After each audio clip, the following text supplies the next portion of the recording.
विद्यार्थियों नमस्ते। आपका आपके अपने YouTube चैनल में हार्दिक स्वागत अभिनंदन। मैं हूं डॉक्टर सत्य मुदिता स्नेही, असिस्टेंट प्रोफेसर संस्कृत। हम कालिदास विरचित अभिज्ञान शाकुंतलम के द्वितीय अंक का अध्ययन कर रहे हैं। अब तक हमने पढ़ा कि राजा जो हैं वो मृगया पर नहीं जाना चाहता है क्योंकि वह शकुंतला के प्रति आसक्त है और पुनः आश्रम में जाने के का बहाना ढूंढ रहा है। और इधर जो उनका मित्र है विदूषक माधव्य, वह भी शिकार पे नहीं जाना चाहता है क्योंकि उसको शिकार से एक तरह से उसके शरीर में पीड़ा हो रही है, हाथ पैर उसके दुख रहे हैं और उसको अपना जो प्रिय भोजन भी शिकार पे नहीं मिलता है। विदूषक चाहता है कि राजा जो है नगर को लौट जाएं, परंतु राजा अभी लौटना नहीं चाहता है। तो यहाँ विदूषक राजा से यही प्रार्थना करता है कि मुझे कम से कम एक दिन की छुट्टी दे दो आप, मुझे शिकार पे नहीं जाना, मेरी तबीयत ठीक नहीं है। इस तरह से वो बहाना बनाता है। थोड़ी बहुत तो तबीयत ठीक नहीं है, थोड़ा बहुत जो है वो बहाना बनाकर वो रुकना चाहता है वहाँ। तो राजा जो है सेनापति को बुलाकर आदेश देता है कि आज हम शिकार पे नहीं जाएंगे और ये जो वन्य प्राणी हैं वो अपनी मस्ती में मस्त रहें। यानी कि जो हमने पीछे श्लोक पढ़ा था उसमें यही था कि ये जो भैंसें हैं या जो हिरण हैं ये निश्चिंत भाव से अपना अपना जैसे छाया का भोग करें या तालाबों में अटखेलियाँ करें, इस तरह से करें। और ये जो हमारा धनुष है वो भी आज आराम करें। तो उसी क्रम में आगे कहते हैं कि हमारी सेना को आप वापस जो है लौट आने के लिए कहो। और ये जो तपस्वी हैं इन लोगों को किसी भी तरह की कोई परेशानी नहीं होनी चाहिए, क्योंकि तपस्वी कैसे होते हैं, वो सूर्यकांत मणि के समान होते हैं जिसमें गुप्त रूप से जला देने वाला तेज एक विद्यमान होता है। तो आप जो हैं इन ऋषियों को परेशान ना करें और इनके तेज से भी डरें आप, क्योंकि इनका तेज जो है दिखता नहीं है, परंतु जब कोई इनका अपमान करता है तो वो बाहर प्रकट होता है। तो इस प्रकार वो सेनापति को आज्ञा देते हैं। तो सेनापति जवाब में आज्ञा को स्वीकार करते हुए कहता है, सेनापति यद आज्ञा पयति स्वामी, जैसी स्वामी आज्ञा दें, यानी स्वामी की जैसी आज्ञा वैसा ही होगा। विदूषक खुश होता है और कहता है आगे, ध्वंसताम ते उत्साह वृत्तांत है। सेनापति को कह रहा है तुम्हारा जो उत्साह का वृत्तांत, उत्साह बढ़ाने वाला जो वृत्तांत है वो ध्वंसताम, ध्वंस हो जाए, नष्ट हो जाए। यानी कि तुमने इतनी कोशिश की कि राजा जो है वो उत्साहित होकर शिकार पर जाने के लिए हाँ कर दे, परंतु राजा ने तो हाँ नहीं की, तो तुम्हारा जो है ये हो जाए इस तरह से, या हो गया, ये भाव है। यानी कि जो हम कहते हैं भाड़ में जाए तेरी उत्साहवर्धक बातें, इस तरह का यहाँ भाव है। पर ये तो भावार्थ है। शब्दार्थ इसका क्या है? शब्दार्थ यही है कि ते उत्साह वृत्तांतम ध्वंसताम, तुम्हारा ये उत्साह बढ़ाने वाला वृत्तांत नष्ट हो। निष्क्रांत सेनापति, सेनापति निकल जाता है। तो राजा सेनापति का प्रस्थान हो जाने के बाद में राजा क्या है, वो परिजनम विलोक्य, परिजनों को देखकर, परिजन मतलब सेवक, अपनयंतु भवत्यो मृगया वेशम, भवत्यो आप लोग भी मृगया वेशम, मृगया के वेश को उतार दें, अपनयंतु दूर कर दें। यानी कि जो और जो सेवक गण थे उसके जो वहीं आसपास थे उन सब ने भी मृगया का वैसा ही ड्रेस पहना था, क्योंकि मृगया पे जाने के लिए तो एक तरह से अपने आप को हथियारबद्ध करना होगा, अलग तरह का ड्रेस पहनना होगा। तो मृगया के वेश को आप लोग बदल लें, उतार लें, दूसरा पहन लें। रेवतक त्वम अपि स्वनियोगम अशून्यम कुरु। रेवतक, रेवतक कौन है? द्वारपाल। द्वारपाल का नाम रेवतक है। तो उसे भी क्या कह रहे हैं राजा, त्वम अपि, तुम भी, स्वनियोगम, अपने स्थान को, अशून्यम कुरु, अशून्य करो, यानी तुम भी अपने स्थान पर पुनः चले जाओ। जो द्वार पर ही रहना है रक्षक को, तो द्वार पर नियुक्त रहना है, तो तुम भी अपने स्थान को अशून्य करो, यानी पुनः अपने कार्य में लग जाओ। कहने का के लिए बहुत अच्छा ये वाक्य है इस तरह से कि तुम भी अपना कार्य देखो, हम शिकार पे तो जाएंगे नहीं। तो परिजन जो जो भी सेवक गण थे वहाँ सबने कहा, यद देव आज्ञा पयति, जैसा देव आज्ञा देते हैं, जैसे देव की आज्ञा, इति निष्क्रांत है, इस प्रकार सभी निकल जाते हैं। सभी परिजनों का वहाँ से प्रस्थान हो जाता है। तो विदूषक बड़ा खुश होता है और खुश होकर बोलता है, विदूषक है क्या बोलता है विदूषक, कृतम भवता निर्मक्षिकम, भवता आपके द्वारा, निर्मक्षिकम कृतम, मक्खियों से रहित बना दिया गया है। तो यहाँ पर जो है ये एक समास है, मक्षिकाणाम अभाव इति निर्मक्षिकम, अव्ययभाव समास होता है। यानी इनको सभी जो सेवकों को आपने यहाँ से भगा दिया है, तो यहाँ एक तरह से एक मक्खी भी अब नहीं बची है, आपने सारी मक्खियों को भगा दिया है, भगा दी है आपने मक्खियाँ, अर्थात लोगों से शून्य कर दिया है, जगह को बहुत मतलब अकेला कर दिया, एकांत कर दिया है। सांप्रतम एतस्यां पादवश्छायायां विरचित लता वितान दर्शनीया आसने निसदतु भवान यावद अहमपि सुखासीनो भवामि। तो विदूषक क्या कह रहा है राजा को? राजा को कह रहा है कि अब आप भी इस पादप की छाया में बनाए गए जो शामियाना है, जो एक तंबू है, शिविर है, उसमें शिलातल पर, शिला जो है बैठने के लिए लगाई हुई है वहाँ पे शिला, उस पर निशिदतु बैठें। यावत अहम अभी सुखासीनो भवामी, जिससे मैं भी सुखपूर्वक बैठ सकूं। यानी कि आप शांति से बैठेंगे, आप रेस्ट करेंगे तो मैं भी रेस्ट कर पाऊंगा। तो आप जो है ये जो शिविर है जिसमें ऊपर की तरफ तो बहुत अच्छी अच्छी छाया से उसको ढका हुआ है, पेड़ों की छाया है उस पर, और नीचे जो है शिलातल है बैठने के लिए, तो उस पर आप बैठे हैं तो मैं भी सुखपूर्वक बैठ सकूं। तो राजा कहता है गच्छ अग्रतः, आप आगे चलिए, यानी कि लता मंडप में बैठने के लिए आप आगे चलिए, मैं यहाँ चलता हूँ आपके पीछे पीछे। तो विदूषक एतु भगवान, आइए आप आइए महाराज। इति उभौ परिक्रम्य उपविष्टौ, इस प्रकार दोनों ही परिक्रमा करके यहीं वहाँ पर घूम करके बैठ जाते हैं। क्योंकि मंच पे नाटक खेलना है तो परिक्रमा का मतलब ये नहीं है कि किसी के चारों ओर परिक्रमा करके घूम के आए हैं वो। वहीं उन्होंने ऐसा अभिनय किया कि उठे और थोड़ा सा चले और बैठ गए जाके। तो राजा आगे कहता है माधव्य अन अभाप्त चक्षु फलो असी येन त्वया दर्शनीयम न दृष्टम। हे माधव्य, माधव्य कौन है यहाँ? विदूषक का नाम है। ध्यान रखिएगा, परीक्षा में पूछा जाता है कि अभिज्ञान शाकुंतलम के विदूषक का क्या नाम है, तो माधव्य या माडव्य दोनों ही मिलता है। ध धनुष भी मिलता है और ढ ढक्कन भी मिलता है, दोनों ही तरह से लिखा जाता है, माधव्य माडव्य। तो उसने क्या कहा? हे माडव्य अनवाप्त चक्षु फलो असी, तुमने चक्षु का फल प्राप्त नहीं किया है, आँखों का फल तुम्हें अभी तक नहीं मिला है। येन त्वया दर्शनीयम न दृष्टम, जिसके द्वारा जिससे तुमने दर्शनीय चीज को नहीं देखा है। तुमने अभी नेत्रों को अपने एक तरह से सफल नहीं किया है, तुम्हारे नेत्र तो अभी एक तरह से वह चीज़ नहीं देखे हैं जो तुम्हें देखना चाहिए था। तो विदूषक भी बहुत जो है हाजिर जवाब होता है। तो क्या जवाब देता है तुरंत ही? ननु भगवान अग्रतो में वर्तते, ननु निश्चित रूप से आप मेरे आगे ही हैं, आप तो मेरी नज़रों के सामने ही हैं, मेरी नज़रें कैसे विफल हो सकती हैं? आपको देखता हूँ मैं, आप जो हैं वो सर्वश्रेष्ठ राजा हैं, तो आपको देखते हुए मेरी नज़रें कैसे विफल हो सकती है? तो विदूषक ने ऐसा जवाब देकर एक तरह से अपना बुद्धिमानी का परिचय दिया, अपने आप को उसने सिद्ध किया कि मैं जो हूँ एक तरह से राजा का खास मित्र ही हूँ। तो राजा कहता है आगे, सर्वः खलु कांतम आत्मीयम पश्यति, निश्चित रूप से सभी अपने परिजनों को कांतम यानी सुंदर देखते हैं, पश्यति यानी देखते हैं, यानी सभी लोगों को अपने परिजन ही सुंदर नजर आते हैं। ताम आश्रम ललाम भूताम शकुंतलाम अधिकृत्य ब्रवीमि, उस आश्रम में जो है आश्रम की शोभा, ललाम, ललाम का मतलब था आभूषण, आभूषण स्वरूप, शोभा स्वरूप, उस शकुंतला को अधिकृत करके बोल रहा हूँ मैं, तो उसको ध्यान में रखकर कह रहा हूँ कि शकुंतला को तुमने नहीं देखा, इसलिए तुम्हारी आंखें भी सफल ही नहीं हुई है। तो विदूषक कहता है अपने मन में स्वागतम, अपने मन में, भवतु अस्याम अवसरम न दास्ये, ठीक है इनको अवसर नहीं दूंगा। यानी कि शकुंतला की बातचीत जैसे राजा शुरू करता है तो विदूषक को तो चिढ़ मचती है, क्योंकि विदूषक को लगता है कि यहाँ से नगर में जाए और आराम से हम वहाँ पर महल में अच्छे अच्छे खाना पकवान वगैरह खाएं, परंतु राजा अब जाना नहीं चाहता, शकुंतला शकुंतला कर रहा है वह। तो अब मन में उसने बोला अच्छा ठीक है, इनको अब और अवसर नहीं दूंगा यहाँ पे रुकने का या इस तरह की बातचीत को और ज़्यादा फैलने का। तो प्रकाशम यानी प्रकट में उसने क्या कहा, भो वयस्य, अरे मित्र, ते तापस कन्या अभ्यर्थनीय दृश्यते, तुम्हें वह तापस की कन्या यानी कि ब्राह्मण की कन्या, तपस्वी की कन्या अभ्यर्थनीय दृश्यते, कामना तुम करने लगे हो उसकी, यानी चाहना तुम करते हो, यानी तुम उसकी चाह कर रहे हो, ऐसा दिखाई दे रहा है। तो राजा कहता है सखे न परिहार्य वस्तुनि पूर्वाणाम मनः प्रवर्तते, हे मित्र, पूर्वों का मन, पूर्ववंशी राजाओं का मन जो है वो परिहार्य वस्तुनि, त्यागने योग्य वस्तु में, परहेज के योग्य जो वस्तु होती है उसमें न प्रवर्तते, नहीं जाता है।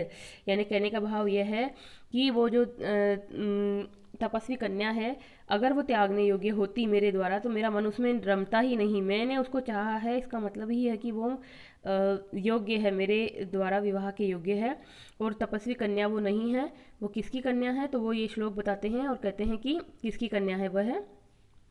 तो राजा शकुंतला के जो अप्सरा की पुत्री होने के बारे में इस श्लोक में बता रहे हैं। आगे क्या कह रहे हैं राजा, सूर्युति संभव किल मुने रपत्यम तद उज्झिता अधिगतम अर्कस्य ऊपरी शिथिलम च्युतम इव नवमालिका कुसुमम। यानी कि यह जो शकुंतला है वो सूर्य युवती संभव, सूर्य यानी देवताओं की, युवती यानी नारी, देव नारी, देव कन्या से संभव यानी उत्पन्न है, संभवम है, किल निश्चित रूप से, मुनि है अपत्यम मुनि की यह संतान, अपत्यम यानी संतान, तद उज्जिता अधिगतम, तद उज्जिता उसके द्वारा छोड़ी गई, उस अप्सरा के द्वारा छोड़ी गई, अधिगतम, अधिगतम यानी प्राप्त की गई, किसके द्वारा, मुने है, मुनि के द्वारा प्राप्त की गई, यानी वह वस्तुतः अप्सरा से उत्पन्न है और उसके द्वारा छोड़े जाने पर अधिगत यानी प्राप्त हुई, प्राप्त होने से, मुनि है अपत्यम मुनि की संतान है, मुनि की पुत्री है, यानी उससे उत्पन्न है और इस इनको प्राप्त हो गई है, इसीलिए बस मुनि की संतान है। मुनि उनके जो हैं वो पिता नहीं हैं, जन्मजात पिता नहीं हैं, सिर्फ पालन पोषण करने वाले पालित पिता हैं। और कितना अच्छा उपमा यहाँ पर दी गई है अगली लाइन में, अर्कस से ऊपरी शिथिलम च्युतमिव न मालिका कुसुमम। ये तो उसी के समान है बिल्कुल, जैसे कि कोई शिथिल यानी कि पकड़ जिसकी ढीली हो गई है पेड़ से, वैसा जो है नव मालिका का कुसुम, नव मालिका यानी चमेली का फूल है, और अर्कस से ऊपरी, अर्क के ऊपर, च्युतम इव मानो गिर गया है, गिर पड़ा है। तो जैसे आक का पौधा पौधे के ऊपर टूटकर कोई नव मालिका का चमेली का पुष्प गिर जाए, वैसे ही यह शकुंतला है। तो यहाँ पर ईव शब्द से उपमा अलंकार है, और इसमें देखिए कि किस तरह से अर्क बताया है कण्व ऋषि को, क्योंकि वो थोड़े जो हैं ऋषि हैं तो तेजस्वी हैं, थोड़े कड़क हैं स्वभाव में, उस तरह के हैं, तो वो अर्क के समान, आंकड़े के पौधे के समान है। चमेली का जो पुष्प है वह शकुंतला है, और चमेली का वृक्ष जो है वो मेनका है, क्योंकि मेनका से ही टूटकर, मेनका के ही अंग के से उत्पन्न होकर वह अलग हुई है, और अलग होकर भाग्यवश वह आक के पौधे पर यानी कण्व ऋषि को प्राप्त हुई, और इस प्रकार से अब वो चमेली का फूल है वो ग्रहण करने योग्य है, यानी कि वो खुद आक नहीं हो गया है, वह तो बहुत ही सुंदर है और बहुत ही ग्रहण करने योग्य है। तो यहाँ पर इस जो छंद है इसमें कौन सा है, आर्य जाति छंद है, और उपमा अलंकार तो आपको पता ही चल रहा है कि च्युतम यु में उपमा अलंकार है इस प्रकार से। और परीक्षा की दृष्टि से बहुत अच्छा ये श्लोक है, और ग्रामर की दृष्टि से यहाँ पर बहुत कुछ है, परंतु व्याकरणात्मक टिप्पणियाँ हैं कुछ, एक दो भी लिख देंगे आप तो भी हो जाएगा। जैसे मुनि है अपत्यम मुनि की संतान, षष्ठी तत्पुरुष है, मुनि की संतान, उज्झित, उज्ज उत उपसर्ग पूर्वक धातु होती है इसमें, हा त्यागीय अर्थ में, त्यागने अर्थ में, और त प्रत्यय होता है। तो इस प्रकार से यहाँ पर है नवमालिकायाः कुसुमम इति नवमालिका कुसुमम, षष्ठी तत्पुरुष समास है। इस तरह से आर्य छंद हो गया, मात्रिक छंद है, और उपमालंकार है, प्रस्फुटम सुंदरम साम्यम उपमेत्य विधीयते। जो भी छंद और जो भी अलंकार आपके यहाँ पे आता है उसका लक्षण सहित आप बता देंगे तो बहुत अच्छे नंबर आपको मिलेंगे। तो अपनी जो ज्ञान आपने पाया है छंद अलंकारों के विषय में, उसको हर श्लोक व्याख्या में दिखाने की कोशिश करें आप ज़्यादा से ज़्यादा। तो इस श्लोक को सुनने के बाद राजा के सुना विदूषक ने, तो विदूषक अब क्या कहता है, विहस से हंस कर क्या कह रहा है, यथा कस्यापि पिंड खजूरई उद्वेजितस्य तित्ण्याम अभिलाषो भवेत तथा स्त्रीरत्न परिभाविनो भवत इयम अभ्यर्थना। जैसे किसी को पिंड खजूर खाने से बहुत ही अरुचि हो गई है, पिंड खजूर जो है एक, आप भी जानते होंगे पिंड खजूर खाने की एक चीज़ होती है, तो उस ज़माने में भी हुआ करती थी। तो पिंड खजूर खा रहा है कोई, बहुत ज़्यादा मीठा खा रहा है व्यक्ति, तो उसको तित्ण्याम यानी कि इमली खाने की अभिलाषा हो जाए, उसी प्रकार से स्त्री रत्न परिभाविनों, स्त्री रत्नों का भोग करने वाले, यहाँ पर परिभावी शब्द में मिलता है, और पाठ भेद में एक दूसरा शब्द भी मिलता है परिभोग, मतलब उपभोग, परिभोगिण है। तो भोग शब्द रखेंगे तो ज़्यादा अच्छा इसका मीनिंग बनेगा कि जैसे, क्योंकि इमली खाना भोग करना ही हुआ एक तरह से, तो मीठा खाने वाले को जैसे खट्टा खाने की इच्छा होती है, उसी प्रकार से आपको इतने सारे स्त्री रत्नों का भोग करने के बावजूद भी इस प्रकार की अभ्यर्थना है, इस प्रकार की आपकी कामना है, तो ये तो अच्छी बात नहीं है, क्योंकि ये तो एक तापस कन्या है, जंगल की एक कन्या है, और वो आपको तो जो अपने अंतःपुर में बहुत सारी नारियों का उपभोग करते हैं, जो कि बहुत ही बड़ी बड़ी राजकुमारियाँ होती हैं, वो सुंदर होती हैं, बहुत ही समृद्ध परिवारों की होती है। तो आपकी ये जो अभ्यर्थना है वो इस तरह से है जैसे कि पिंड खजूर से उभे हुए मन वाले को इमली खाने की इच्छा हो जाए। और दूसरा इसका अर्थ हम लें तो इसमें है कि जो तिरस्कार कर देने वाली आपकी अभ्यर्थना है, यानी आपने उस शकुंतला को इतना सुंदर बताया तो उसके सामने दूसरी जो स्त्री रत्न है वो सारी तो तिरस्कृत हो गई हैं, वह उसके सामने कुछ है ही नहीं, ये भाव है। परंतु ये भाव ज़्यादा अच्छा नहीं है। यहाँ पर उपभोग भाव रहेंगे तो ज़्यादा सही रहता है।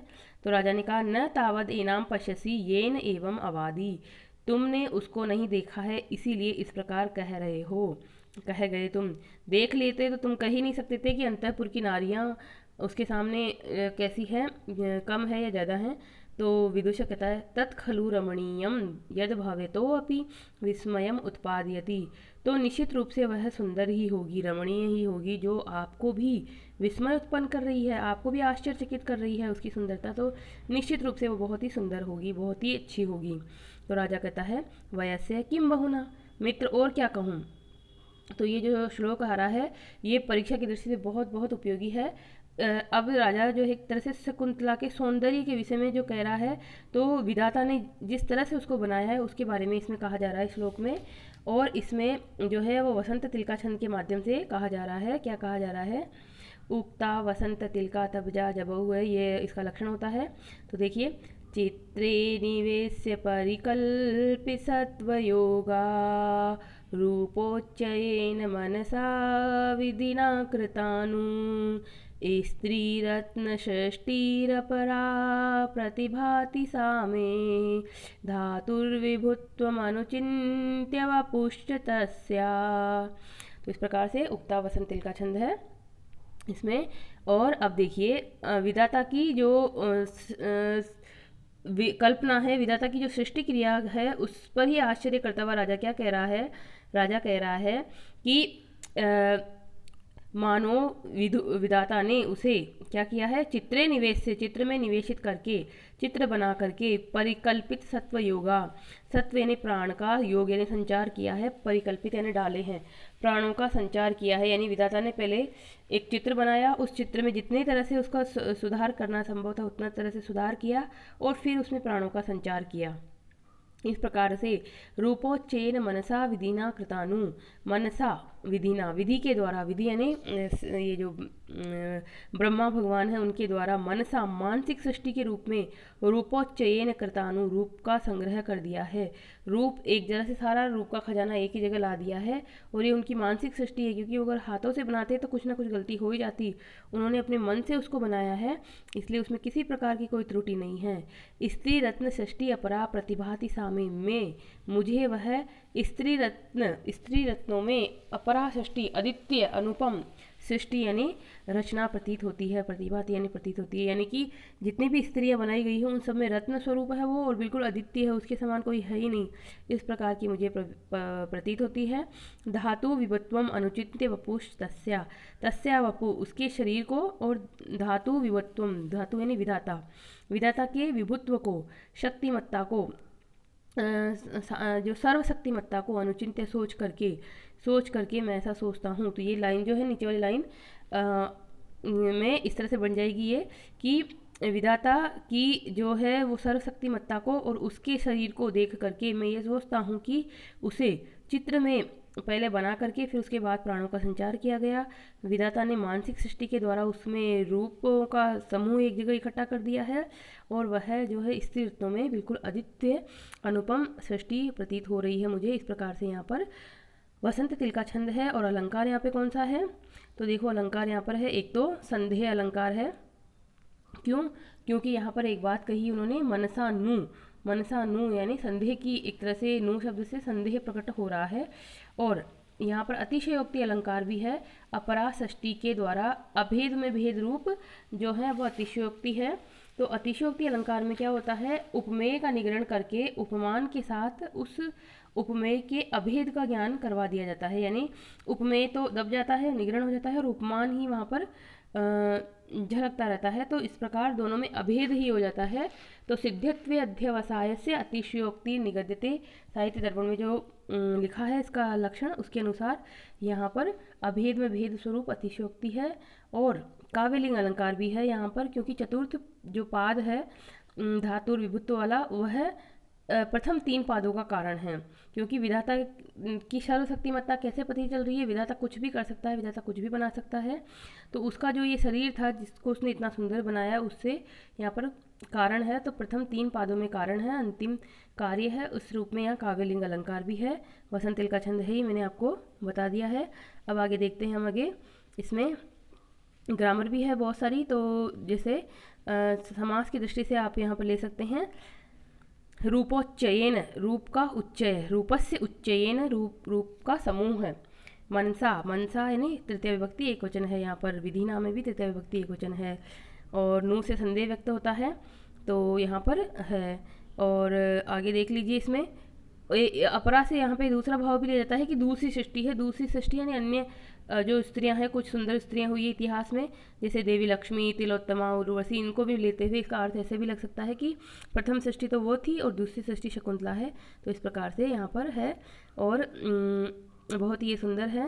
मन से यानी पूरे मनोयोग से जो है विधाता ने इसकी सृष्टि की है। विदूषक कहता है यदि एवं प्रत्यादेश इदानीम रूपवती नाम, यदि एवं, यदि इस प्रकार से है, जैसा आपने कहा वैसी बात सच है, तो इसके द्वारा अन्य रूपवती स्त्रियों का तो क्या हुआ है, तिरस्कार ही हो गया है, यानी फीकी पड़ जाएंगी। अन्य तो सुंदरियां इनके सामने कुछ भी नहीं होंगी। तो राजा कहता है इदम च मे मनसी प्रवर्तते, और मेरे मन में तो ये बात और है, यानी कि अभी एक और श्लोक कहना है प्रशंसा में राजा को शकुंतला की। तो और मेरे मन में तो ऐसा भी आता है, क्या आता है, जो श्लोक उनके मन में आएगा वो आगे है। इससे पहले यहाँ पर ये एक विशेष के रूप में बृहत संहिता में स्त्री रत्न का एक स्वरूप दिया गया है, वो भी यहाँ पर अंकित है। कर सके तो आप कर दीजिएगा, नहीं तो कोई ज़रूरत नहीं परीक्षा में। ये जो बताया गया है बृहत संहिता में, स्त्रीणाम गुणा यौवन रूप वेश दाक्षिण्य विज्ञान विलास पूर्वा स्त्री रत्न संज्ञा च गुणान्वितासु स्त्रीण्याधमो चतुरस्य पुंसः चतुरस्य पुंसः। वैसे ये बहुत आप लोग नहीं कर पाओगे इतना, क्योंकि याद होनी चाहिए बातें तब होती है। ये कह सकते हो कि स्त्री रत्न की परिभाषा एक बृहत संहिता में भी दी गई है।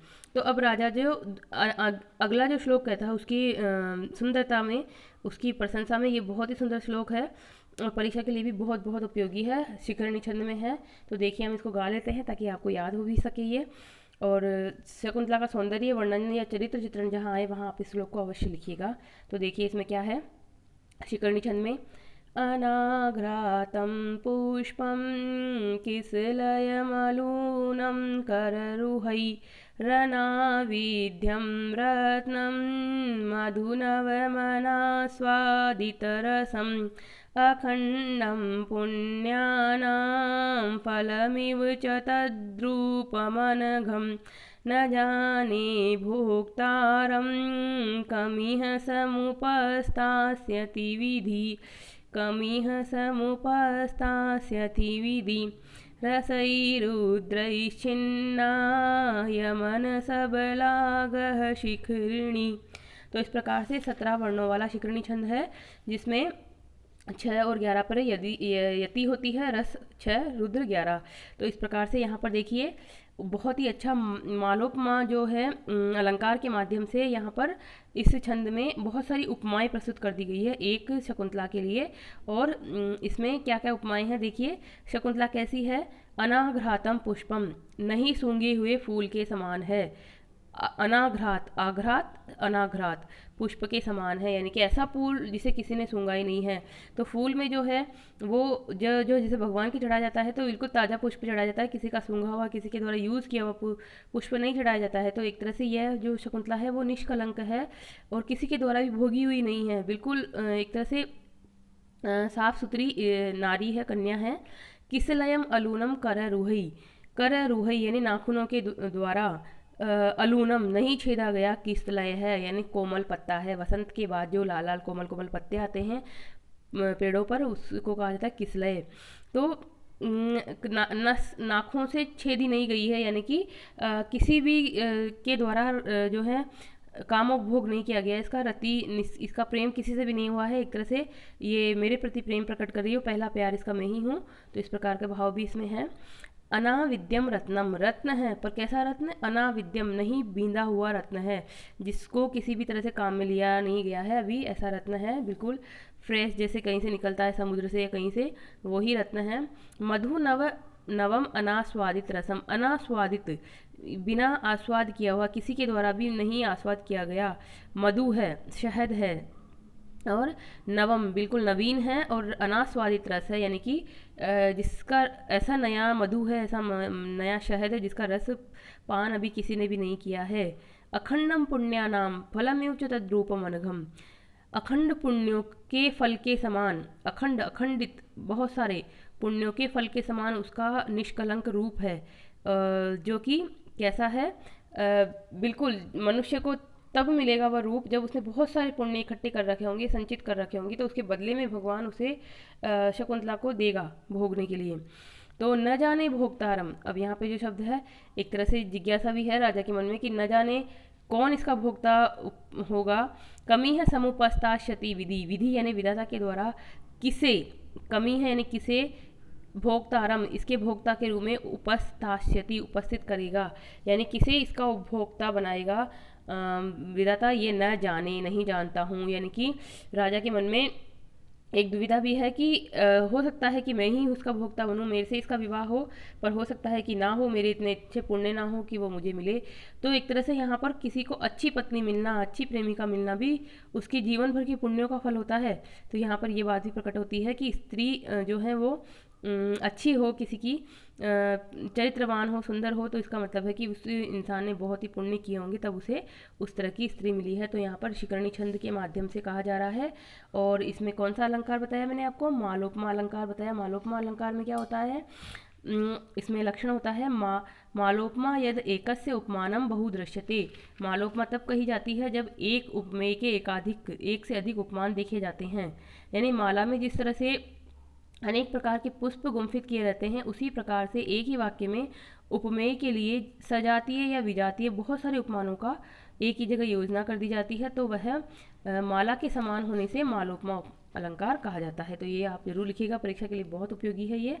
और परिकर अलंकार भी यहाँ पर है, क्योंकि यहाँ पर जितने भी ये जो विशेषण गिनाए गए हैं, अनाघ्रात, अलून, अनाविद आदि, ये साभिप्राय हैं। तो आदि जो शब्द हैं साभिप्राय हैं, इसलिए यहाँ परिकर अलंकार भी है। तो इस प्रकार से बहुत ही सुंदर ये श्लोक है, और इसमें जो भी नया है वो यहाँ पर आपको मिल जाएगा। वैसे कुछ भी नया नहीं होगा, मैंने सब बता दिया है। और अब आगे देखो विदूषक क्या कहता है। विदूषक कहता है तेन ही लघु परित्रायताम एनाम भवान। तो भवान आप लघु यानी शीघ्रता से ही, परित्रायताम एनाम इसको शीघ्र बचा लीजिए, आप इसे शीघ्र बचा लीजिए। कहाँ से बचा लीजिए?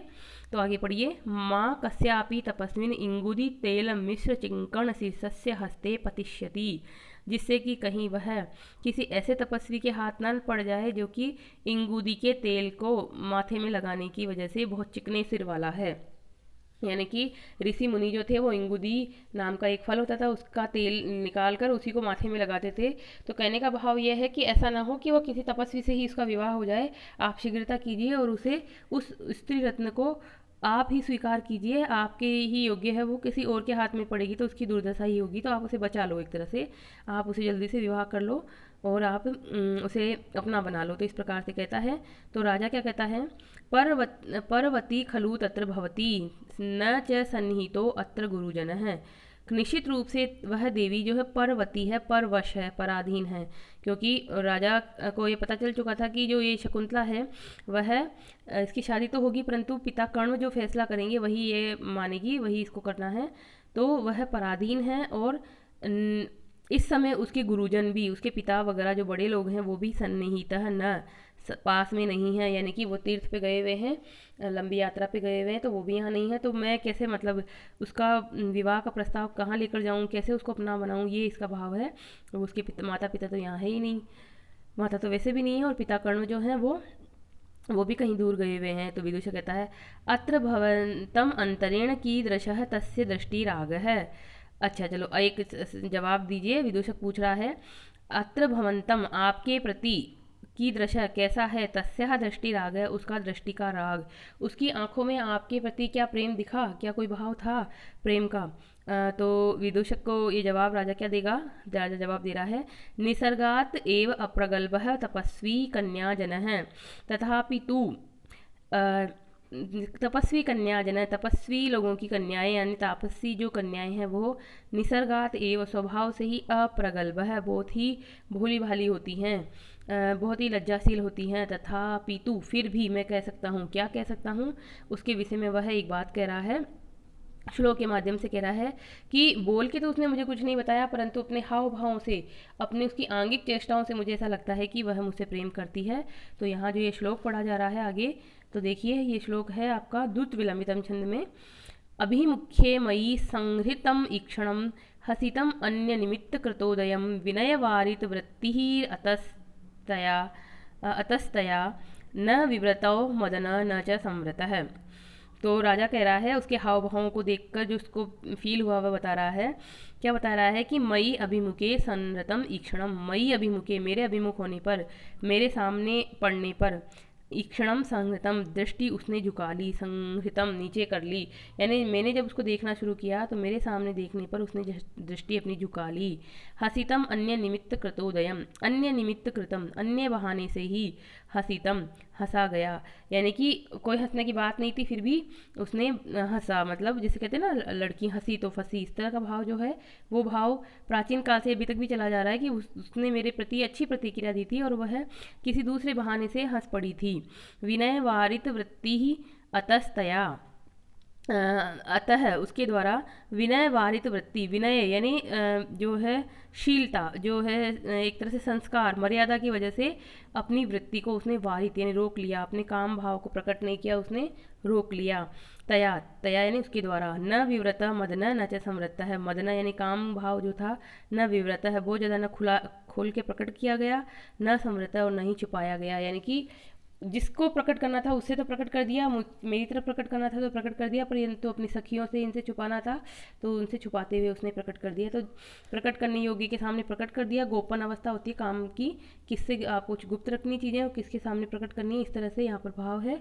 तो काम शास्त्र का भी यहाँ पर ज्ञान है, कालिदास को ये पता चलता है। द्रुत विलंबितम छंद है, विरोधाभास अलंकार भी यहाँ पर है। तो यहाँ पर जो भी व्याख्या में एक्स्ट्रा आपको दिखाया जा रहा है उसके द्वारा क्या है यहाँ पर, न च समृतम न च विव्रतम, यहाँ विरोधाभास अलंकार है, न छिपाया न खोल के प्रकट किया, तो विरोधाभास है। यथा संख्या अलंकार भी है, वृत्त्यनुप्रास भी है, क्योंकि वृत्त्यनुप्रास में क्या होता है जो शब्द होते हैं उनकी अनेक बार आवृत्ति होती है, तो यहाँ पर आपको मिल जाएंगे विनय वारित वृत्ति, इस तरह से वा की जो है रिपीटेशन है, तो यहाँ पर हो जाएगा आपका वृत्त्यनुप्रास अलंकार। द्रुत विलंबितम छंद है, 12 अक्षरों का छंद होता है। द्रुत विलंबितम आह न बहु भरौ लक्षण होता है। तो आगे देखिए विदूषक ने क्या कहा आगे, न खलु दृष्टमात्रस्य तव अंकम समारोहति, न खलु निश्चित रूप से देखते ही तव अंकम तुम्हारी गोद में समारोहती आकर बैठ जाती, मतलब अब विदूषक ये कह रहा है कि तो क्या पहली दृष्टि में ही तुम्हें देखते ही तुम्हारी गोद में आकर बैठ जाती क्या, वो इतना कुछ तो प्रकट कर दिया उसने, तो निश्चित रूप से वह तुम्हारी गोद में आकर नहीं बैठ जाती। तो राजा आगे कह रहा है, मितः प्रस्थान पुनः शालीनतया कामम आविष्कृतो भावः तत्र भवत्याः। मितः प्रस्थाने, प्रस्थान के समय, परस्पर जब हम प्रस्थान कर रहे थे, प्रथम अंक का जब अंत हो रहा था, सब अपने अपने इलाके में जा रहे थे, उस समय उसने पुनः शालीनतया, फिर से बहुत ही शालीनता के द्वारा अपने काम भाव को प्रकट किया था। तत्र भवत्या उन देवी के द्वारा प्रकट किया गया था। तो कैसे प्रकट किया गया था ये इस श्लोक में बताया जा रहा है कि उन्होंने कैसे काम भाव को प्रकट किया, शकुंतला ने बहुत ही शालीनता से, यहाँ तक कि अपनी सखियों से, अपनी सहेलियों से छुपा कर। तो देखिए अगले श्लोक में क्या है, दर्भांकुरेण चरण शत इत्यकांडे तन्वी स्थिता कतिचिदेव पदानि गत्वा आसीद विव्रतवदना च विमोचयन्ती साकासु वल्कलम असक्तम अपि द्रुमाणाम। तो यहाँ पर प्रथम अंक की घटनाक्रम आपको याद करना पड़ेगा। प्रथम अंक के अंत में वहाँ पर जो हुआ था वह यहाँ पर बताया जा रहा है, कौन से छंद के माध्यम से, वसंत तिलका छंद के माध्यम से बताया जा रहा है।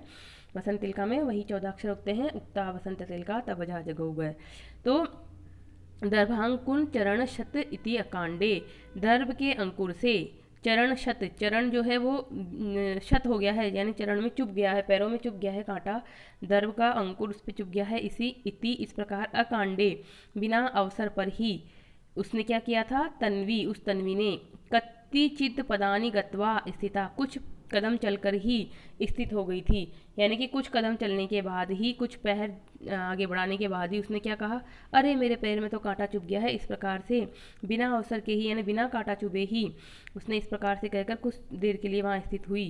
फिर आगे, आसीत विवृत वदना च विमोचयंती साकासु वल्कलम असक्तमपि द्रुमाणाम, द्रुमाणाम साकासु असक्तमपि वल्कलम, द्रुमों की यानी पेड़ों की शाखाओं पे बिना उलझे हुए भी वल्कल को, विमोचयंती छुड़ाती हुई सी, विवर्त वदना, वदना यानी मुख वाली, विवर्त यानी मेरी तरफ ही, था आसित यानी था, यानी कि उसका जो न तो पैर में कांटा चुभा था तब भी उसने बहाना बनाया कि कांटा चुभ गया है, और नीचे की तरफ झुककर थोड़ा पीछे झांकी, और इसी प्रकार से उसका जो दुपट्टा था, वल्कल वस्त्र था, वह किसी भी शाखा में नहीं उलझा था, पर फिर भी उसको छुड़ाती हुई सी पीछे की तरफ मुंह करके एक बार मुझे फिर से देखने के बहाने से उसने इस तरह से बहाना किया, और मुझे देखती हुई सी वह वहाँ खड़ी हो गई थी।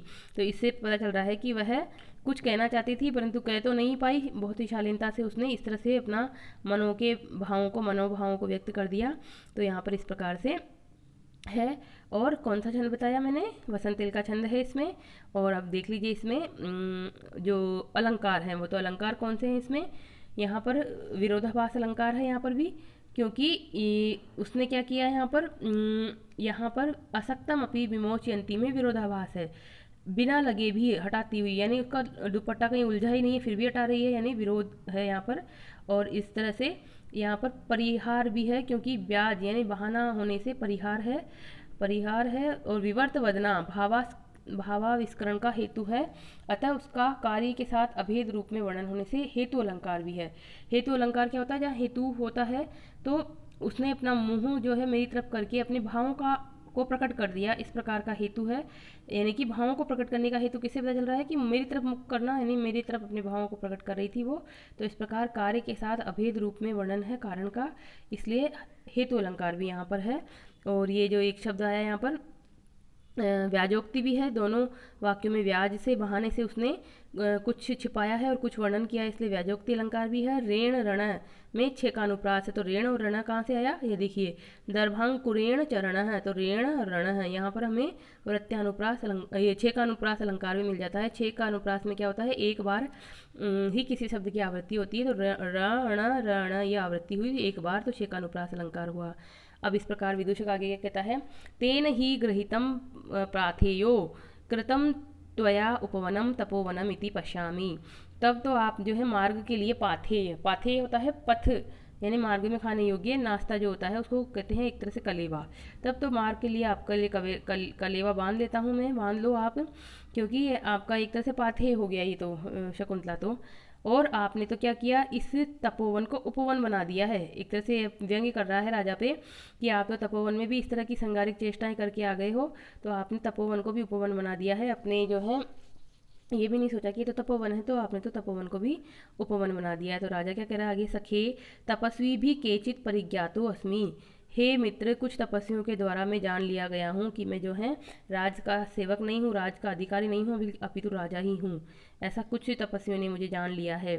चिंतये तावत केन अपदेशेन सकृद अपि आश्रमे वसाम है, तो सोचो किस एक बहाने के द्वारा एक बार भी मैं आश्रम में पुनः जा सकूं, पुनः रह सकूं, तो तुम कुछ ऐसा बहाना सोचो कि मैं एक बार पुनः आश्रम में किस प्रकार जाऊं। तो विदूषक क्या कहता है, को अपर है अपदेश है तव राज्य है, राज्य तुम जैसे राजा के लिए दूसरा बहाने की क्या जरूरत है।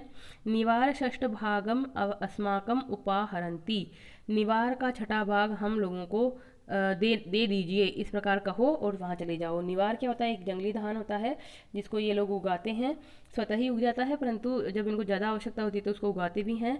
तो इसका छठा भाग यानी यहाँ पर उस समाज की कर व्यवस्था के बारे में बताया जा रहा है कि राजा जो है अपने लोगों से छठा भाग कर के रूप में लेता था। तो यहाँ पर विदूषक कहता है कि आप ये कहकर चले जाओ कि मुझे आपसे टैक्स लेना है और छठा भाग मुझे दो।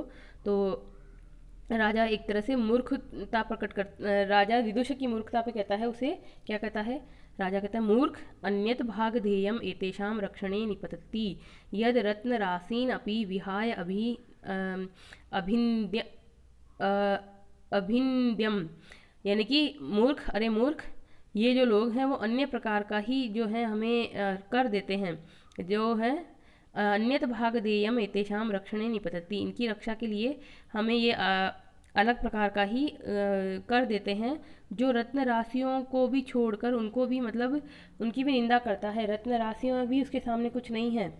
क्यों? क्योंकि अगला श्लोक देखिए, पश्य देखो, यदुत्तिष्ठति वर्णेभ्यो नृपाणां शयि तत्फलं तपः तपः षड्भागम अक्षयम ददति ददत्यारण्यका ही नः।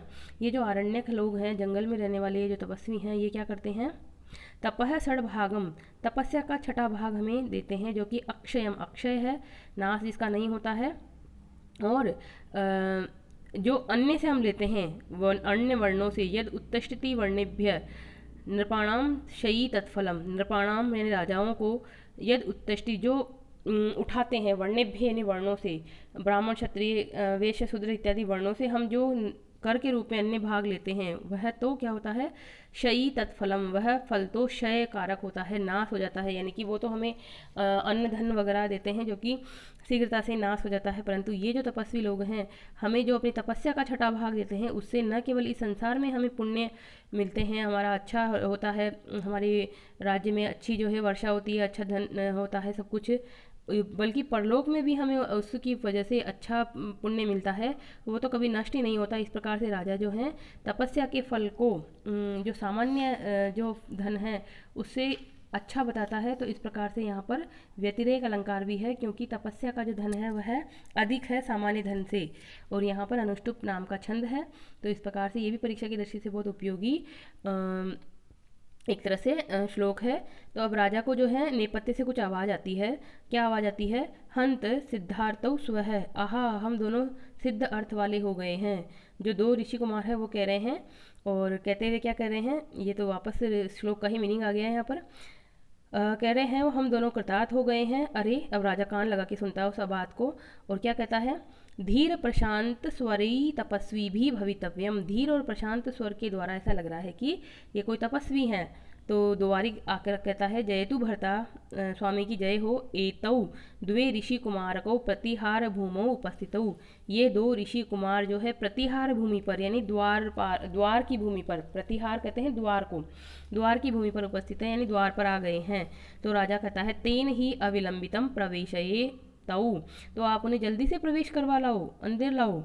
द्वारिक एषः प्रवेशयामि, यह प्रवेश करवाता हूँ। इति निष्क्रम्य ऋषि कुमाराभ्याम सह प्रविश्य इतः इतः भवन्तौ, इस प्रकार कहकर ऋषि कुमारों को साथ में लेकर पुनः प्रवेश करके ऋषि कुमारों की तरफ इशारा करते हुए द्वारपाल कह रहा है, इतः इतः भवन्तौ, आप दोनों इधर आइए, इधर आइए।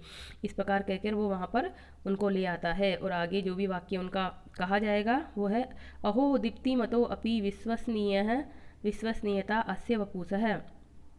ये उन दोनों ऋषि कुमारों से एक कह रहा है कि अहो बहुत ही कांतिमान है ये राजा तो, और इनके शरीर से इनकी विश्वसनीयता झलक रही है, इनके शरीर को देखते ही इनसे हम मतलब जो हम चाहते हैं वो कार्य हो जाएगा, ऐसा विश्वास झलक रहा है।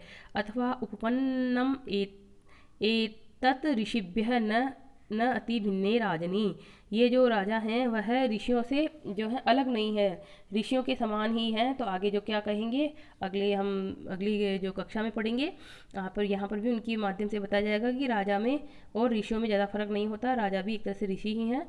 तो इस प्रकार से आज हम इसको यहीं पर रोकते हैं, और कल फिर मिलेंगे हम पुनः इसके अगले भाग के साथ।